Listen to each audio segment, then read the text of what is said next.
What's the first thing most people check when they think an irrigation system isn't working right? Usually it's whether water is spraying from the sprinklers.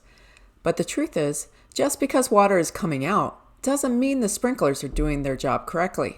I'm Dr. DeBusk, and in this presentation we're going to look at what really goes into reviewing sprinklers. We'll talk about how to spot common issues with sprinklers and nozzles, why swing joints and piping matter, and how pressure testing gives us the real picture of performance. By the end, you'll see why sprinkler reviews are more than a quick glance, and how careful observation and measurement lead to efficient water use, healthier plants, and happier customers. When we talk about reviewing sprinklers, it's not just a quick glance to see if they look okay. A preventative maintenance review follows a checklist. We start by observing the operation and condition of the sprinklers and nozzles. Are they aimed correctly, popping up fully, or clogged? Next, we check the swing joints, piping, and drip tubing for leaks or damage that may not be obvious on the surface. And finally, we measure sprinkler pressure. That's one of the most important steps because pressure tells us whether the system is applying water efficiently or wasting it. Following this checklist ensures we're not missing the hidden issues that can impact performance and water use. We'll go more in depth on this checklist in the following slides. When we talk about sprinklers and nozzles, there are several types we'll see in a landscape system: sprays, rotors, rotating nozzles, impacts, and microsprays. Drip emitters, however, aren't part of this review because they're not designed with inspection in mind. This process starts by turning on the zone valve at the controller. That lets us see how the sprinklers are operating, whether they're aimed right, adjusted correctly, and functioning the way they should. In some cases, nozzles may even need to be removed and cleaned to restore proper performance. And here's a time-saving note. It's more efficient to observe sprinkler operation at the same time you're checking the valve operation. So what do we actually look for? Pressure is one of the first giveaways. If pressure is too low, the streams don't break up and you'll see gaps in coverage. If pressure is too high, the water turns to fog and coverage is lost as well. Next, we check rotor operation. Are they rotating fully and reversing properly on part circles? We also look at arc adjustments to avoid overspray onto houses, driveways, or roads.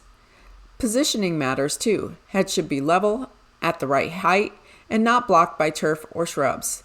Any damage to seals, bodies, or rotor caps can cause leaks and wasted water. Finally, the nozzles themselves need attention. They should be clean, with screens in place, and putting out water in a uniform pattern. Clogged or damaged nozzles can cause both dry spots and runoff. Next, let's talk about swing joints, piping, and drip tubing. Swing joints are flexible connectors between the sprinkler body and the pipe. Without them, any pressure from mowing equipment, vehicles, foot traffic, or even freeze-thaw cycles can crack the connection and cause leaks. Not all leaks are obvious. In sandy soils, small leaks may go undetected for years because the water drains away so quickly. Larger leaks are usually spotted fast, either by the property owner or even passers-by, because they cause puddles, boggy spots, or visible spraying. That's why when we turn on a zone to observe the sprinklers, we also take time to check swing joints, piping, and drip tubing for signs of damage or leaks. Doing these inspections at the same time makes the process more efficient. So what should we look for when inspecting swing joints and piping? Water leaking directly under a sprinkler is a clear sign. Sometimes you'll see water spraying out of the ground itself or puddling in low spots. Washed out soil, gravel, or staining along curbs and sidewalks are other giveaways. And of course, any areas that stay soggy or boggy are red flags. These all point to leaks in the swing joints, pipes, or drip tubing that need to be repaired before they waste water or cause bigger problems.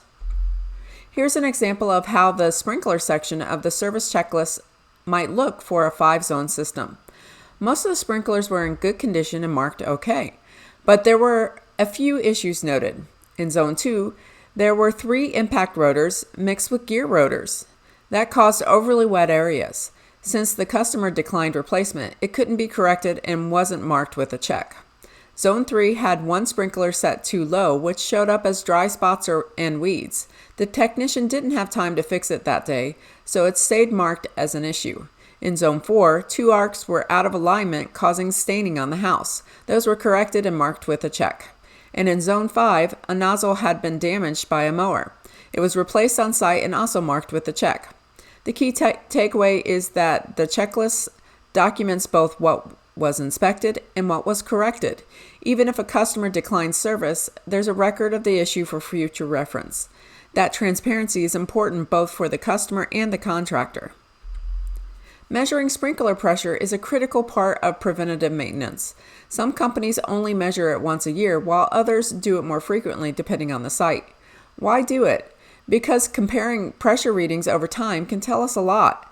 Drops in pressure may point to leaks or clogs. Increases could mean a change in the source pressure or adjustments to the system. Every pressure reading gets recorded in the irrigation review checklist, so there's a track record of how the system performs from one visit to the next. So how do we actually measure spray pressure? First, remove the existing nozzle. Then thread a spray tee into the body in place of the nozzle. The nozzle goes back to the top of the tee and the pressure gauge attaches on the side. No thread sealant is needed. Once everything's in place, turn on the zone valve. The gauge will show the working pressure of that sprinkler, and that valve gets recorded for the service log. This method works for spray sprinklers and rotating nozzles. Measuring rotor pressure is a little different from sprays because we use a pitot tube. First, thread this pressure gauge into the pitot tube. No sealant is needed. Then turn on the zone valve to run the rotors. Insert the tube end of the pitot into the rotor nozzle opening. If the nozzle is too small, just hold the tube against the opening. It works the same way. When you read the gauge, the needle will bounce. What you want to record is the highest reading that keeps repeating. That's your true pressure. At minimum, take 2 readings per zone, one closest to the valve and one at the farthest sprinkler. On larger zones, you may need a 3rd or even 4th reading to really understand the pressure across the zone. Because the rotor is moving, it takes some practice to hold the pitot tube steady while you read the gauge. And remember, pressure readings can be taken right after your sprinkler operation observations, which keeps the inspection efficient. Here's an example of a completed sprinkler pressure worksheet. The notations show how the readings were taken. The higher pressure readings came from sprinklers closest to the zone valve, and the lower ones were recorded farther away. That tells us how the pressure changes as water moves through the zone. Zones 1 and 3 were larger rotor zones, so the technician took 3 measurements in each, close, middle, and farthest. The other zones only required 2 readings. Zone 5 was different. It's a spray zone. Because sprays need less pressure than rotors, that zone had a pressure reducer installed, and the readings reflect those lower requirements. The key here is that the worksheet doesn't just record numbers, it provides context showing the condition of the system and how it's performing across all zones. To wrap up this section, remember that sprinklers can be deceiving. Just because water is coming out doesn't mean the system is working properly.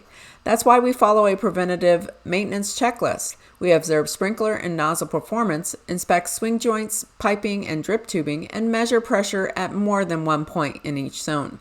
The last piece is documentation. Recording your findings gives the customer transparency and gives the service company a record to track performance over time.